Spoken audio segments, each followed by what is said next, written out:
hadn't changed his positions on it. No, but he's for weakening it. I don't think my opponent has got the right view about the world to make us safe. I really don't. First of all, I don't think he can succeed in Iraq, and if Iraq were to fail, it'd be a haven for terrorists, and there'd be money, and the world would be much more dangerous. I don't see how you can win in Iraq if you don't believe we should be there in the first place. I don't see how you can lead troops if you say it's the wrong war at the wrong place at the wrong time. I don't see how the Iraqis are going to have confidence in the American president if all they hear is that it was a mistake to be there in the first place. This war is a long, long war, and it requires steadfast determination, and it requires a complete understanding that we not only chase down Al-Qaeda, but we disrupt terrorist safe havens, as well as people who could provide the terrorists with support. I want to extend for a minute, Senator, and I'm curious about something you said. You said it's not when, but if. You think it's inevitable because the sense of security is a very basic thing with everybody in this country worried about their kids. Well, the president and his experts have told America that it's not a question of if, it's a question of when. And I accept what the president has said. These terrorists are serious, they're deadly, and they know nothing except trying to kill. I understand that. That's why I will never stop at anything to hunt down and kill the terrorists. But you heard the president just say to you that we've added money. Folks, the test is not if you've added money. The test is, have you done everything possible to make America secure? He chose a tax cut for wealthy Americans over the things that I listed to you. Mr. President. Well, we'll talk about the tax cut for middle class here in a minute. But, yeah, I'm worried. I'm worried. I'm worried about our country. And I can tell you, all I can tell you is every day I know that there's people working overtime, doing the very best they can. And the reason I'm worried is because there's a vicious enemy that has an ideology of hate. And the way to defeat them long term, by the way, is to spread freedom. Liberty can change habits. And that's what's happening in Afghanistan and Iraq. Mr. President, we're going to turn to questions now on domestic policy, and we're going to start with health issues. And the first question is for President Bush, and it's from John Horseman. Why did you block the reimportation of safer and inexpensive drugs from Canada, which would have cut 40 to 60% off of the cost? I haven't yet. Just want to make sure they're safe. When a drug comes in from Canada, I want to make sure it cures you and doesn't kill you. And that's why the FDA and that's why the Surgeon General are looking very carefully to make sure it can be done in a safe way. I've got an obligation to make sure our government does everything we can to protect you. And you know, what my worry is that, you know, it looks like it's from Canada and it might be from a third world. We just got to make sure before somebody thinks they're buying a product that it works. And that's why we're doing what we're doing. Now, it may very well be here in December. You hear me say, I think there's a safe way to do it. Other ways to make sure drugs are cheaper. One is to speed up generic drugs to the marketplace quicker. Pharmaceuticals were using loopholes to keep brand drugs in place, and generics are much less expensive than brand drugs, and we're doing just that. Another is to get our seniors to sign up to these drug discount cards, and they're working. Wanda Blackmore, I met here from Missouri.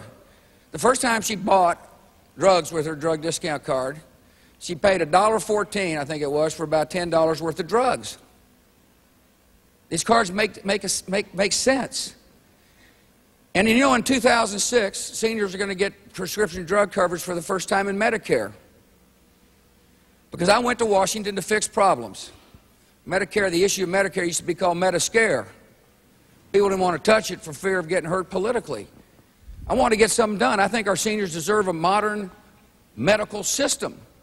And in 2006, our seniors will get prescription drug coverage. Thank you for asking. Senator, a minute and a half. John, you heard the president just say that he thought he might try to be for it. 4 years ago, right here in this forum, he was asked the same question. Can't people be able to import drugs from Canada? You know what he said? I think that makes sense. I think that's a good idea. 4 years ago. Now, the president said, I'm not blocking that. Ladies and gentlemen, the president just didn't level with you. Right now, again, he did block it because we passed it in the United States Senate. We sent it over to the House that you could import drugs. We took care of the safety issues.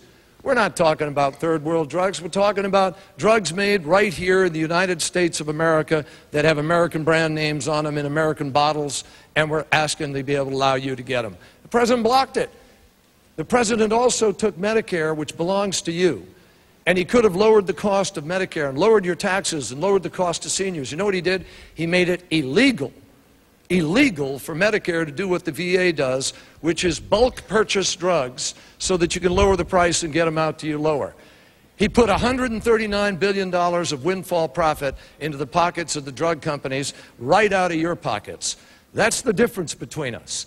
The president sides with the power companies, the oil companies, the drug companies, and I'm fighting to let you get those drugs from Canada, and I'm fighting to let Medicare survive. I'm fighting for the middle class. That's the difference. If they're safe, they're coming.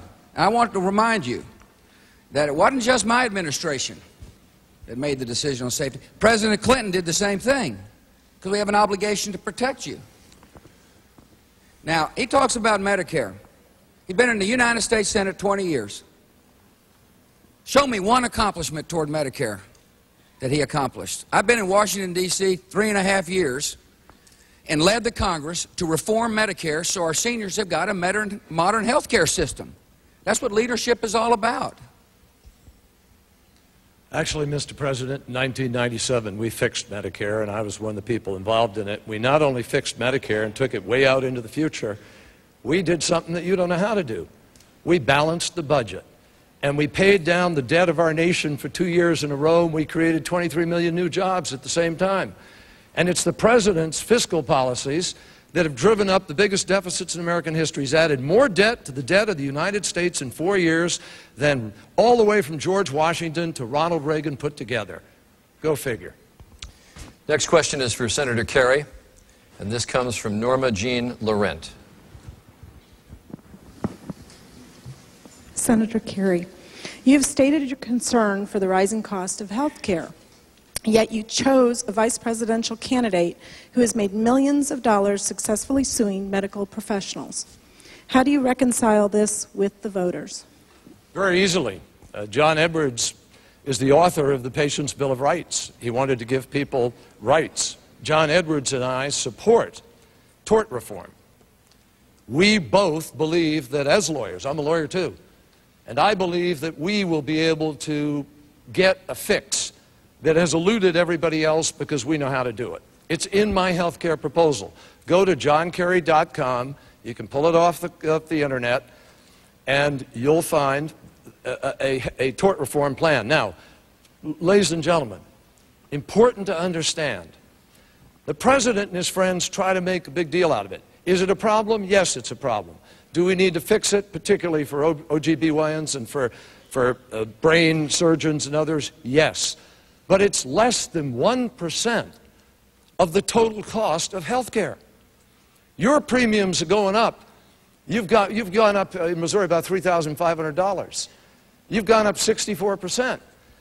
You've seen copays go up, deductibles go up. Everything's gone up. 5 million people have lost their health insurance under this president. He's done nothing about it. I have a plan. I have a plan to lower the cost of health care for you. I have a plan to cover all children. I have a plan to let you buy into the same health care senators and congressmen give themselves. I have a plan that's going to allow people 55 to 64 to buy into Medicare early. And I have a plan that will take the catastrophic cases out of the system, off your backs, pay for it out of a federal fund, which lowers the premiums for everybody in America, makes American business more competitive, and makes health care more affordable. Now, all of that can happen, but I have to ask you to do one thing. Join me in rolling back the president's unaffordable tax cut for people earning more than $200,000 a year. That's all. 98% of America, I'm giving you a tax cut, and I'm giving you health care. Mr. President, minute and a half. Let me see where to start here. First, the National Journal named Senator Kennedy the most liberal senator of all. And that's saying something, that bunch. You might say that took a lot of hard work. The reason I bring that up is because he's proposed $2.2 trillion in new spending, and he says he's going to tax the rich to close the tax gap. He can't. He's going to tax everybody here to fund his programs. That's just reality. And what are his health programs?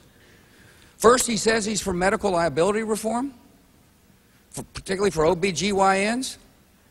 There was a bill on the floor of the United States Senate that he could have showed up and voted for if he's so much for it.